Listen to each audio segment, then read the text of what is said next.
Hello! Today, something exciting from FuriousFPV, but just before we get into it, a quick reminder to please like or dislike this video if you didn't like it, comment down below, don't forget to subscribe and click on the bell in the corner there that will let you know when I'm uploading new videos. So what have we got here? It is the FuriousFPV True-D X. What is the True-D X, I hear you ask, and to be honest, I'm not completely sure. When I got hold of this, I thought I better just check out what it does. Is this diversity, or does it try and do something a little bit more, a little bit like the RapidFIRE, about trying to build bits of different images together to make the best frame? And it doesn't really tell me that on the FuriousFPV website. It tends that its multipathing is much better. This compares itself to the original True-D and effectively said it wipes the floor with it. So I don't know how it works, but in some ways I don't really care. I just want to test it and see how it works, really. So here's what you get inside the little sandwich box they give you. A tiny ribbon cable, and this may give a clue to people that watch the RapidFIRE install. If you've got anything other than the Fatshark HDOs, you'll need to either make a change by soldering something on your Fatsharks, or you take extra power by using the head tracker bay and this little cable. So here's the actual module itself, all nicely held in its case here. One thing that's slightly different about this module is that you've got these little buttons here, which you probably can't see because they're red, but this little nipple here, that's what she said, is actually like a little scroll wheel. Or, yeah, it's exactly what it is. It's like the underside of a mouse, and you can move it around, which is very different than the normal either buttons or sideways presses. And there you've got your diversity setup, of course. Elsewhere you've got this little board. This is the thing that goes into the head tracking bay, and you can see you've already got one of those cables there, so we've got a spare. And you've also got a spare little trackball, or nipple as I'm now going to call it, because that's slightly juvenile. So yeah, a couple of spare bits and this. Now I kind of want to put this up against the RapidFIRE to see how it is. I don't have many goggles, so I'm actually going to install this for starters in my Dominator V1s. To see how that goes, and then I can do a bit of a comparison with the sort of indoor flying, because I can get, if I'm going to get like reflections and multipathing, it's going to be in my house as opposed to being outside anywhere. So let's get this installed and we'll try that first. So here's what I did. I installed the module on my Dom V1s and I flew them in my Dom V3s, which was on my RapidFIRE. So I was recording with the internal DVR on my RapidFIRE, and I just put the Dom V1s on the side of my sofa there with an external DVR and set that to record. I went and did a little flight around the house, around the garden, and then I got back and checked this footage, and I looked at it and said, ugh, something must not be right with the Dom V1s. Now, I'd plugged it in on the Dom V1s. I hadn't used the extension cable to give more power, but it wasn't coming up and saying it had a low power alarm. It seemed to be fine. I thought this is a weird quirk of the Dom V1s, but no, this is awful. So I decided I'd need to, before I went any further, do the test on the Dom V3s, so I should install them there. And this is where things got a little bit interesting. Right, so if you watched my review of the RapidFIRE, you would know that I'd installed this little thing in the head tracker bay, ran the cable over the top into that one, put a nice sticker over it, and it was quite neat, and that fixed the problem with the power voltage. So initially I did the same thing here. This is the FuriousFPV one. The cable's a little bit longer, but I ran it across, plugged it into here, and it started bleeping that it had low power, and I was like, what, I've just plugged you in. Then I took another look at the manual and I found out to use external power we actually have to solder over this little jumper to tell it, and I thought, that's really annoying. Why is it telling me to do that? Why doesn't it just work? So I thought, hey, if I'm going to have to do some soldering anyway, perhaps I should finally do the mod on my goggles. So I opened up my goggles. Didn't really like doing it, very expensive, you don't want to screw it up, and I just made sure I was very careful. As soon as you actually get into it, it's not so bad. It's the actual opening the goggles that's bad. Essentially you just have to do a little bypass. So I did my bypass on L1 while the goggles were still open. I plugged in the RapidFIRE. The RapidFIRE came up and says, yes, I've got power. I didn't have the low power thing, and I thought, yeah, that's fixed it. So I closed up my goggles, then I plugged this back in and it said low power. I was like, why? Plugged this back in, it said I've got power. So I thought, that's annoying, I don't want to open them again. So I thought I'll solder over that to make it external, and we'll do the testing. So I went ahead and I plugged this in and I started flying a quad, and I had the OSD on with the 2 receivers showing my OSD, and suddenly I noticed one of them wasn't working, and this was then saying low power. So it started off saying I've got full power, then it said I don't have power. And this is a situation of what happens if you just do the L1 mod and you don't do the L10. So I found a bunch of videos about people that said L1 fixed everything for me, I didn't need to do the other one, but not in this case. And I would say, hey, if you've opened your goggles once, do both mods. So, much to my dismay, I had to crack these guys open again, find how to do the L10 mod, which is, again, once you know where it is, fairly easy. It's just another little bypass with a small piece of wire. And finally, this came up saying I've got full voltage, and when you flew with it, it kept the voltage there. Basically, the voltage would just drop. This thing was a little bit clever. It knew you didn't have the right voltage or not, but this time, hooray, we had the voltage and we were able to get flying on it. So now we've got that established and we don't need these. Let me take you through the features that we've actually got here on the front end. So here we are installed, and this is a very tight fit. It takes a little bit of effort to get in, but once it's there, it's not going anywhere, which is good news. Now I'm just showing you what it looks like with my antennas on. These are the Menace Pico Patch and the Periscope antenna, which I normally fly with. I'm just going to take these off so I can show you the screen and what the buttons do in a bit more detail. So it lets you put your own logo on, and you can see it tells me I've got the right amount of power, which is all good news. And it's back on the channel that I'd normally use, F1. And you've got a couple of things you can configure as far as the channels go. If I go left, right at the moment, this is set to all channels. So what will happen, it will go through channels like that, and if I go up or down, it will go through my other channels like that. The alternative to do, which is quite a good idea, is if you've got saved channels, which I have, I've got a bunch of saved channels like this, which are sort of my normal used channels, A1, F1, R1, which is basically it. If I choose one of those, if I then want to change channel, basically it starts letting you go through your save channels. Now once you're in a channel, you see you've got this information scrolling around.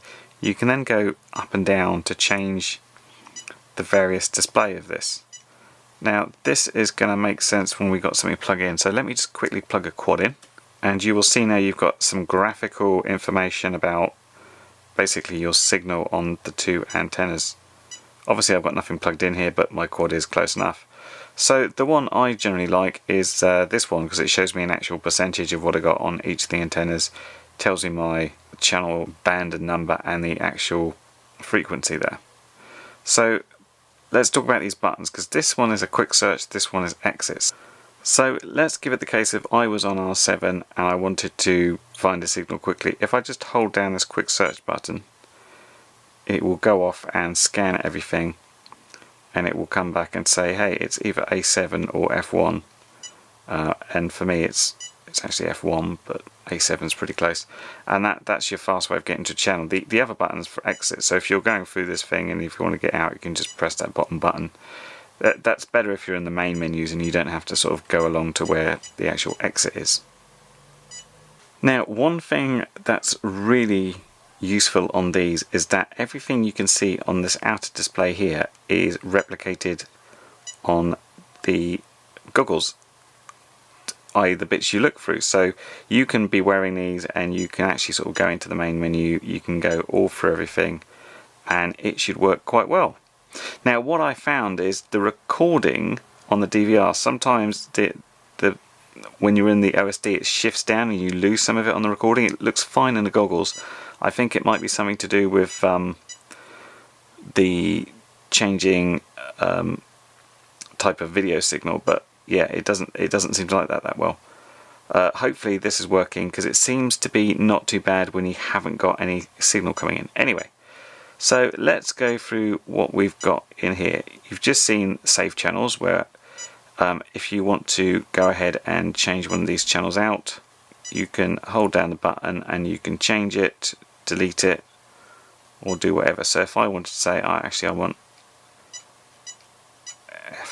let's say F4 there, and that's changed out, so that's now on your saved channels. And we showed how if we selected all channels we can go up and down the bands and through, etc.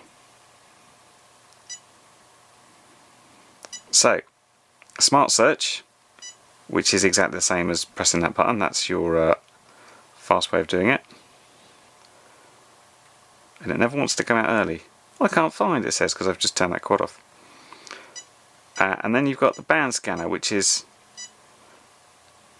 a more graphical version of that. Apparently something on A4. Let me plug the quad in again. Okay, I've plugged the quad in. It is transmitting on F1. You can see we get a big spike there. Maybe it's that VTX is slightly off and it should be on 5740, but it keeps getting found on 5745. Anyway, fairly useful, and you can tell how good your VTX is because perhaps A7 is the best for receiving. Who can tell? So after the band scanner, you've got the settings manual and you've got lots to do in here. So there's two ways you can set this up. Out means outdoor mode, and in is indoor mode. Now it says in the manual that indoor mode is better for a environment where there's lots of multipathing, and that should be used indoors. And I'll come to why this isn't good in a second. Now what it does there is just time out. It's like you're not doing anything, so I'm going to carry on. Anyway, let's set that outdoors. This is the auto lock button, so it will stop you changing channels if you want this after like 5 seconds, but I don't really want that. This trackball mode here is basically, do you want this appearing in your OSD? Now when it does come up in your OSD, it goes on top of everything, so you don't see the video underneath. So if you don't want it, you can just set it to OLED, but if I'm messing around with the goggles, obviously I'm generally landed, and you can do the calibration. It says it comes from the factory pre-calibrated and there's no need to do it. The About button will tell us the hardware, firmware version and the power, 4.9 volts, which is right, and low power no, that's the important thing to have there. This will restore back to factory settings, don't really want to do that, and then exit out that bit. Oop. Then we've got the OSD layout. Now what it's referring to here is if you've got these little bars, this is similar to the RapidFIRE in that you could have overlaid on top of your normal OSD these little 2 bars which would suggest how good your signal was. Now normally I've got them set to none, but you've got several ones you can have. I'll go through them the right way. Type 1, 2, 3, 4, 5 and 6. Excitingly. Is that still recording? Now these don't show up how they look in the OLED screen, but they do show up how they look in the goggles itself if you've got that set up. So hopefully that recorded and you'll be able to see that. Then you've got these things to do with lap timer. So this is the lap clock, the lap result, warnings. I've never seen that. That's possibly where it comes up and says low battery or whatever. I don't think I've ever seen one appear. The lap stuff is for the lap time, we'll come to in a second, and the Bluetooth connection, which is currently off because there's nothing connected, and that's just our exit out. So yeah, the lap time is an interesting one. So this will basically set up a lap count thing which works on RSSI. So if you race around the same place, the idea is you can come back and every time you cross the line you should be able to record the highest RSSI and do it that way. So you've got various things like number of laps, auto timer, high sensitivity, lap times, and this is like your RSSI threshold you can change depending where you are, and what channel you're going to be on to do it, and the result. This is actually the race type, so you can do it for a certain amount of laps. You can just practice go forever, or you can go fastest time, and you get tones, or when you first go through the gate, which would be if you want to do like a running start, that's when it will just go for you. I've tested this out, and you really need the OSD on for it as well, which will actually give you some info about what you're doing, which is quite handy. We'll come to that in a second. We got the Bluetooth. I'll come to that in a second as well, because that involves using my phone. And then we've got Find Mode, which will basically allow you to point this about and give you an indication of how close you are, and beep when you're getting closer. Although I found the beep a little bit lacking, but I'll show you what happened there. And then you can exit out. So we'll come to the Bluetooth section. At the moment, Bluetooth is on and it's slave, and basically means you can use the True-D app on your phone, which is pretty handy. So let me get my phone out and I'll show you exactly what happens there. So as you can see from my phone, there is a True-D X app and there is a Bluetooth module built into that. So if you go into the app, it finds a device, and I've already logged into it. Well, I say logged into it, paired it, and what happens is I can instantly change channels by using my phone, which is perhaps something you wouldn't necessarily do, but you can you change save channels on that? Yeah, you can. You can delete it anyway. I don't know if you can add it again. But obviously you can do firmware updates and update the logo as well. So that's the all channel settings. So yeah, should you want a boot logo, which I've obviously got, you can just select one from your camera roll, and obviously I made sure this was alright resolution. You will notice, however, that I've had to invert what I thought was going to happen to make this work. So you just upload that, and there it is. And the other thing you're able to do from this is firmware updates and things. So there's been no firmware updates as yet. There has been a firmware update now, which I didn't know about. So let's try it, shall we? See what happens. This will be exciting to test. Update successful. Please wait. Please wait for what? Oh, it's just rebooted. Firmware updated successfully. Yeah, it says 1.2. That's good news. Well, as you can see, that's a lot easier than how the Crossfire was. When you had to take the module out, you had to plug the USB into it and update it that way. This is just over the air. Now, of course, I've already filmed all of my flight stuff using that firmware, so I'm going to have to check out if there's been any major changes just to see if I need to redo anything now. I'm just going to have a very quick look through here to make sure nothing's changed. Settings, all looks the same-ish. But I'm going to have a quick look at the release notes, see if there's anything in there, and see if I need to tell you about anything. But unless I state it, everything I've done was on the original 1.1 firmware. So we've now got the 1.2. Was it 1.2? I think it was 1.2. Yes, it's now on 1.2. So we'll have to see if there's any differences there. Now, you eagle-eye viewers will probably have realised you saw a couple of extra RSSI display options in the new firmware, and the other thing is call sign, which I thought I'd just show one other thing you can do with anything that it displays here. All the extra OSD bits, you can actually move them about where you like, and you see I've got the call sign here, and the other stuff up there is for the lap timing stuff, which I'll come to in a second. And this is what I was talking about. When I've got another display there and I go back to the OSD, you can see the recording tends to drop off the screen. I've got a comparison video up here because I looked at the manual for the True-D X, and it says you can set it to indoor mode, and it says the signal is improved with image processing technology, most notably improved video in multipathing environments, which is exactly what RapidFIRE big selling point is. Basically, multipathing is reduced because you've got this ability to smudge two bits together. So look at the True-D X, and well, I looked at it and I was like, what the hell's wrong with this thing? What I've got here is super oversaturated colours. It's over bright. There's some static. I was less worried about that. I was more worried about being able to fly where I could fly. And generally speaking, it just doesn't look very good. Now, a quick explanation as well here. The N you've got in the little section means NTSC. A bold N means it's in indoor mode, and a thin N would mean it's in outdoor mode. And similarly, you've got P for PAL.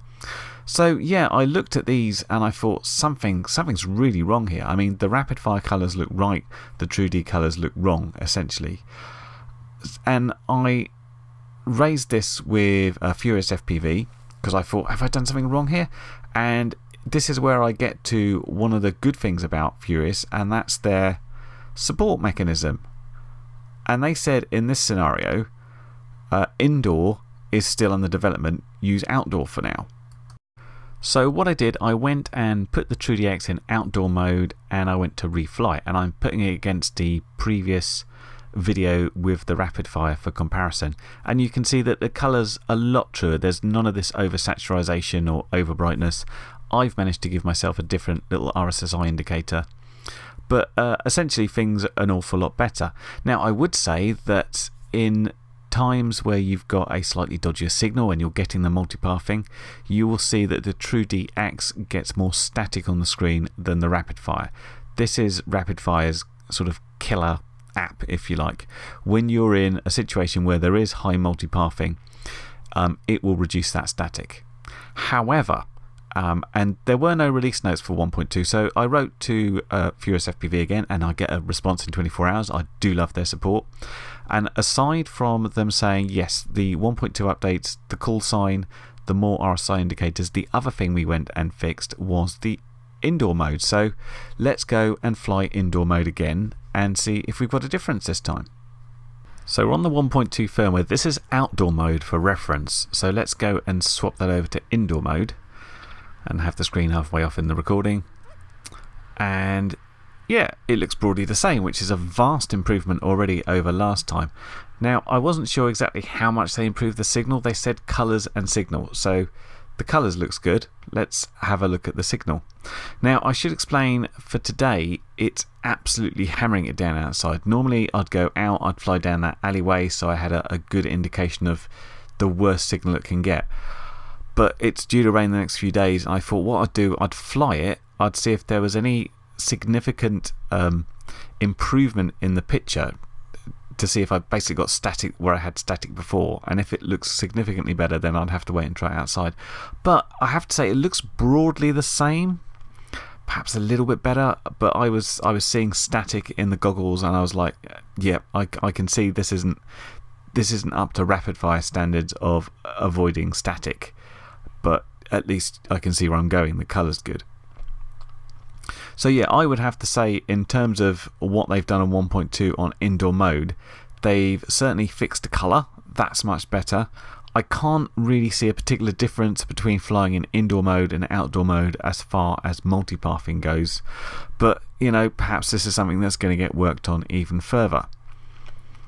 Anyway, that's the inside flying, but what about all the outside flying? So whenever I get a module like this, I like to fly it as much as possible with as many different quads as possible. So I basically just integrate it into my normal stuff, and as I go out and fly stuff and make videos and review things, it just becomes my normal module to use. So fortunately, I was able to go out and try it with a bunch of quads here. So this one, we're on the full speed RC toothpick quad. This has got a Caddx EOS 2 camera in, which, you know, they are what they are. They're not particularly good, but they're okay, and it performs pretty good, absolutely fine. At the point of outdoors, this is where it's like, this module's great, I can't tell any difference between it and the RapidFIRE, which can only be a good thing, really. This is on the Eachine HV140, trying to fly on 6S, which was a bad mistake. This is on a Foxeer micro arrow, really nice little camera, and again, fantastic picture, not a problem in that at all. And this was the video I made for the Caddx Ratel camera, which I really like. And again, fantastic, not a problem. Little bits of static is going around the trees, nothing unexpected there. Borderline whether the RapidFIRE could do that better, but you know, you don't get that much multipathing from trees. Multipathing normally comes from things it can bounce off, which is like a hard surface, sort of concrete, metal, that sort of thing. This clip here is from the iFlight 77R, the Turbo B. Another Caddx EOS 2 camera on these ones. They seem to appear a lot in the Whoop styles. And this one is from the Sailflight X. This is using Happy Model's own all-in-one camera VTX, which is not a great camera. but it's only a 25 milliwatt VTX, and again, good signal. I'd say good picture, not a great picture, but at least it's not full of static and stuff, so no problems there. So one thing I did find the RapidFIRE was a bit finicky on is camera compatibility. This is a Scorpion 80 on RapidFIRE, and it's using another Calyx EOS 2 in PAL mode.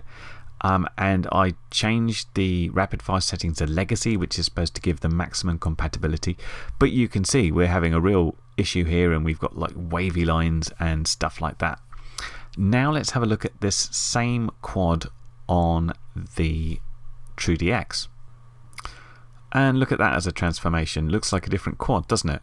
Of course, at the end of the day, it's still a Calyx EOS 2, which still is not a great camera and doesn't create a fantastic picture, but this time we haven't got everything rolling, we haven't got the funny wavy lines and stuff, and it's all working perfectly, which is kind of what I expect a module to do. So there was no messing around having to put some cameras into slightly different modes to make them work better. The True-D X just worked with everything, so that's a major plus point. But let me now take you through just a couple of the special features. Let's look at the finding tool and the lap timing one. So this was a real situation when I had a desync from that 6S HV140. Well, there it goes. Looks like we hit a desync, but it gives me a chance to try the model finder, because I think it just went down over there in the grass somewhere. Right, on the screen here we've got percentage values. I was supposed to beep actually, but I can't hear anything. Anyway, let's see what we got. In a minute the lost model beeper just start going anyway. So aside from not being able to see the screen in the GoPro recording, the problem I had with this model finder is it doesn't make a noise. The RapidFIRE is a beeping tone all the time, and it increases or decreases depending if you're pointing in the right direction. With the True-D, I kept having to look at the screen to check what the RSSI value was until we got really quite close. Well, it's beeping now at 99.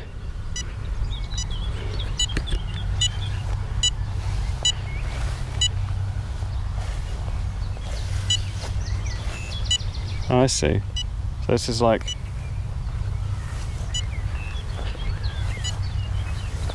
it beats faster once you start getting close to it. We'll try the actual beep in the meantime.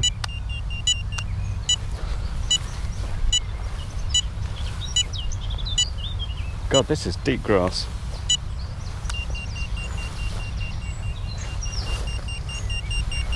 But Jesus, I actually walked over it and didn't see it. That's how deep the grass is. Not thinking that much of this model finder. It's like, it doesn't really get there, does it? Okay, so I want to try and check out how the lap time is going to work on this. So where I am here, I'm next to these two pylons, which are going to be my race course, because I haven't really got proper ones. So I'm going to go down, around, do a figure eight, and come around here and back through myself.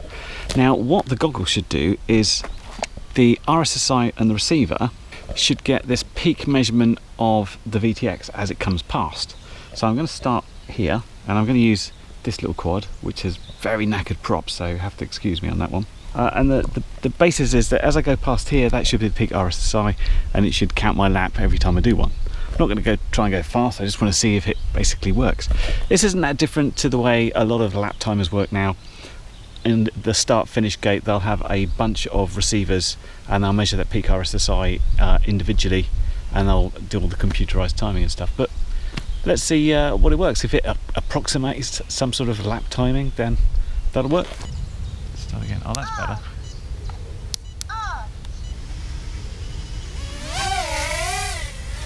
Now, I didn't do a very good job of setting this up, but I think you'll get the gist. First off, you get a countdown and a little beep beep beep beep when it's time to go. I'd actually done this before, but I'd neglected to turn on any of the OSD which gave me lap indicators or times or anything like that, so it was all a little bit confusing. Now, if you do turn them on, it only appears when you're actually doing a sort of a lap timer stuff, so they don't appear all the time, which is good news. Now, one thing I didn't set up right was the zone where my RSI was at its peak. I just thought, oh, it's there and that's going to be peak, but the value for how much peak it had to be was a little bit further back. So hence when I got a bit closer there, as you saw, it counted a lap for me. So the 2 hints there are to set it up better, so you know you're just crossing that threshold to do it. And I guess the other one is not to sit in the middle of what effectively your race course would be. You'd want to sit away from it and have your start finish at the point where you're closest to it. That would work much better. See, I'm just coming into my second lap here because it's just over that threshold, and all this time I'm within the threshold, so it's like, oh, whatever. We know you haven't done your lap there. We know you're just around that start finish area. So it's good that it's consistent. It knows where I've gone. It just needs a bit of proper setup. But I thought it's quite useful if you're doing time things, because you can see an indication of how fast you're doing. You've got how many laps you've done, stuff like that. I'm obviously not going very fast because I'm almost completely out of battery. And at the end of your laps, it gives you a little finish flag to say you've done it. Obviously, you're in practice mode or something, it's a bit different. Not something I would use, but still something quite useful for a lot of people, I guess. Good news, we're nearly at the end of the review. Thanks for sticking with me so far. It's been long, but I wanted to go in depth about certain things, just to tell you all about them, really. So, conclusion. I'm going to tell you what I like and what I don't like. I really like the scroll wheel. This little nipple here. Really easy to use, and I've been using it a lot when it's been on my face, and being able to just easily be able to find that, move around, be able to press that in or do the quick exit or whatever has been really, really easy. I really like that. That's a great feature. I like the fact that if you're using like the RSSI bars on there, you can again use that scroll wheel to move them around somewhere in your display so it doesn't clash with your OSD. That's really nice as well. The phone app's very good. I thought it's going to be a bit gimmicky. Again, you can change channels with it and stuff, which you don't really need to do. But being able to put the little boot image on there, being able to upgrade the firmware via that, really handy. The RapidFIRE, you have to take it out, you have to attach the USB cable, you have to go into a dedicated app, blah, blah, blah, blah. A lot of faff, a lot of time. This is just like clonk, and it downloads the firmware and updates. That's brilliant. Compatibility. This is where the RapidFIRE lets itself down in some situations. There were several cameras I had which either I had to change the mode from normal RapidFIRE into legacy mode, and then I still had problems with several cameras giving me, like the Scorpion one was the worst, but another one giving me the OSD warping and stuff in it. So any camera you throw at this, it's just worked perfectly. No fiddling around with modes, no nothing. It just works, which is good. Things that I don't like. Well, I started off trying to use the external power, and I didn't like the fact that when you're using external power, you'd have to solder a jumper to say, hey, I'm using external power. Half my reason for using external power was I didn't want to solder anything. Of course, I ended up doing the whole mod anyway, but it seemed a bit weird. I really didn't like the model finder at all. RapidFIRE's model finder is really good. I can keep my goggles just on my head. I can sort of turn around and it would basically beep, beep, beep, beep, beep, beep. And as the beeps go faster, it means you're in the right direction and you're getting closer. This thing, until I was practically on top of it, it didn't beep at all. And then it was just kind of it didn't give any sort of, it didn't feel like it was directional. It just was like, you beep, you're close to it. In that clip you saw I used the actual beeper on my quad to find it. Again, with RapidFIRE, it's really good for doing that. If they can fix that, that will be a major saving grace, I think. Now, I keep comparing this to RapidFIRE because they're in around the same price range and they're in around the sort of same feature set. Now, as far as handling multipathing, this is where RapidFIRE excels. It's the king. It will take bits and pieces of each signal and put them together in a single image, which is why it falls down if it doesn't like the signal it's getting from the camera, because it can't process the two images it's getting. This doesn't seem to do anything like that. It said in the manual it was enhanced. I couldn't really see it. It was fine, but as far as reducing that static when you're in an indoor environment or you're going somewhere where there's lots of concrete or brick or metal, which is where you get the multipathing, this is where this one doesn't do as good a job as a RapidFIRE. Now, of course, if you're outside, and even if you're going around trees, which don't tend to multipath too much, I couldn't tell the difference. I could have been on this module, I could have been on the RapidFIRE, I was unable to tell. If you're doing regular flying around the field, you won't be able to tell at all. So there is that, and there is a difference in price. Right now on Banggood's website, and I stress to say this is this morning's prices only because they may well change. The RapidFIRE was $149, the True-D X was $119. So there is a difference there, and there's savings to be had, depending how important that indoor removal of multipathing is important to you. But another differentiator which I need to point out is the support. Now, I made a video not long ago showing a follow-up test on the RapidFIRE where I was flying with one of the old Immersion RC 600 VTXs, and I was told that the problems with the sort of the waviness was supposed to be fixed if you used the RapidFIRE. It wasn't. I posted that to Immersion RC's Facebook hub with a video link saying, could somebody tell me what's going on here, this is what I'm using, all that. Got a couple of responses from users who were also interested to know, but I couldn't get any response from Immersion RC, and I pinged a Facebook message to Tony Cake, which he didn't answer, and I Skyped Sound Assassin, who didn't answer, and so I'm left thinking, well, it probably doesn't work, that's why they don't want to say it. On the flip side, for FuriousFPV, I've raised two support issues. Basically, I've just said contact support, it goes in a proper ticketed system, I've been responded to within 24 hours each time with an answer, and when I've basically replied and sent a follow-up question, I've had the same good response.